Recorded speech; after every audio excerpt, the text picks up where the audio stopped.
শাস্ত্রীরা ও ফরিসিরা একদিন একটি ব্যভিচারী মেয়েকে যিশুর কাছে এনে বললেন, মসিহ আমাদের এই আদেশ দিয়ে গেছেন যে এই ধরনের মেয়েকে পাথর ছুঁড়েই মেরে ফেলা হবে।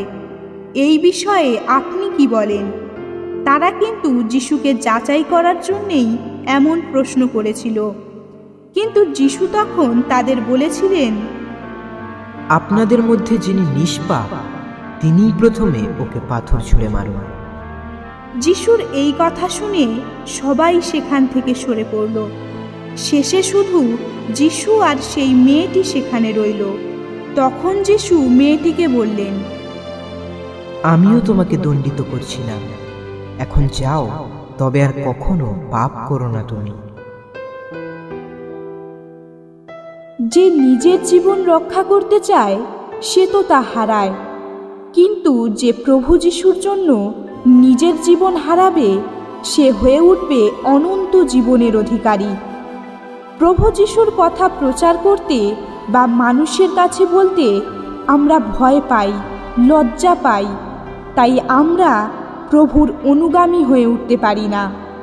তাই তো প্রভু যিশু বলেন, কেউ যদি আমার অনুগামী হতে চায় তবে সে আত্মত্যাগ করুক এবং নিজের ক্রুশ তুলে নিয়ে আমার অনুসরণ করুক।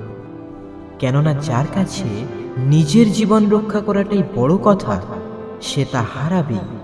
এদিকে আমার জন্যে ও মঙ্গল সমাচারের জন্যে যে নিজের জীবন হারাবে, শেষে সে কিন্তু তার রক্ষাই করবে। সারা জগৎকে পেয়ে কেউ যদি তার ফলে নিজের জীবনের সর্বনাশ ঘটিয়ে ফেলে, তাতে তার কি বা লাভ হলো? মানুষ তখন কোন মূল্যেই বা নিজের জীবন আবার ফিরে পেতে পারবে?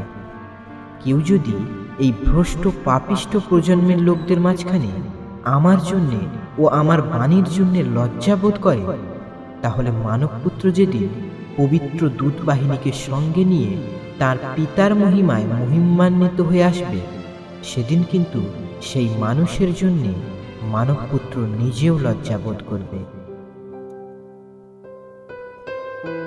একটি নিমন্ত্রণ বাড়িতে যিশু একদিন দেখছিলেন যে লোকেরা ভালো জায়গাগুলি দখল করে নিচ্ছে।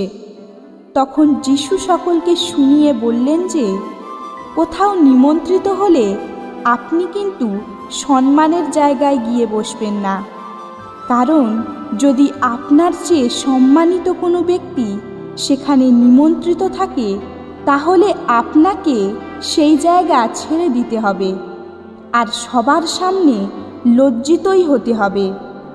তাই আপনি কোথাও নিমন্ত্রিত হলে শেষ জায়গাতেই গিয়ে বসুন, তাহলে যিনি আপনাকে নিমন্ত্রণ করেছেন তিনি নিজেই এসে বলবেন, এর চেয়ে ভালো জায়গায় এসে বসুন।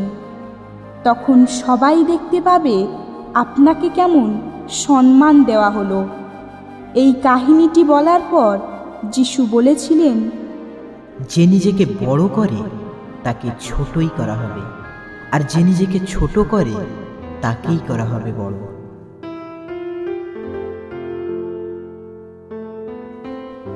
প্রভু যিশু যে নিজেই প্রার্থনা করতেন সে কথার উল্লেখ আমরা মঙ্গল সমাচারে পাই। আসলে আমাদের জীবনে প্রার্থনা খুবই গুরুত্বপূর্ণ। আমরা অনেক সময় চিন্তাগ্রস্ত হয়ে পড়ি, বিচলিত হয়ে পড়ি। আমাদের অনেক আশা থাকে যেগুলি অনেক সময় পূরণ হয় না, আর এর কারণ হলো আমাদের জীবন থেকে আমরা প্রার্থনাকে দূরে সরিয়ে রেখেছি।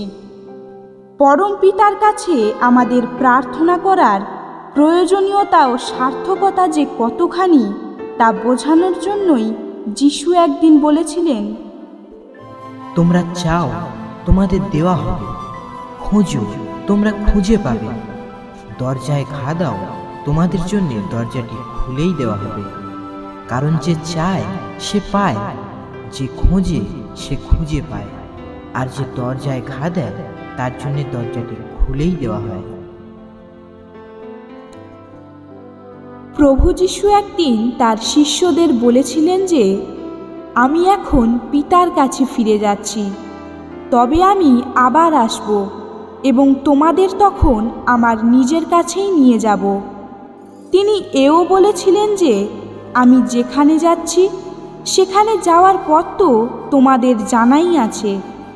তখন যিশুর শিষ্য টমাস তাকে বলেছিলেন, প্রভু, আপনি যে কোথায় যাচ্ছেন আমরা তো তা জানি না, তাহলে সেখানে যাবার পথটাই বা জানব কেমন করে? তখন যিশু বলেছিলেন, আমি পথ, আমি সত্য, আমি জীবন। আমাকে পথ করে না গেলে কেউই পিতার কাছে যেতে পারে না।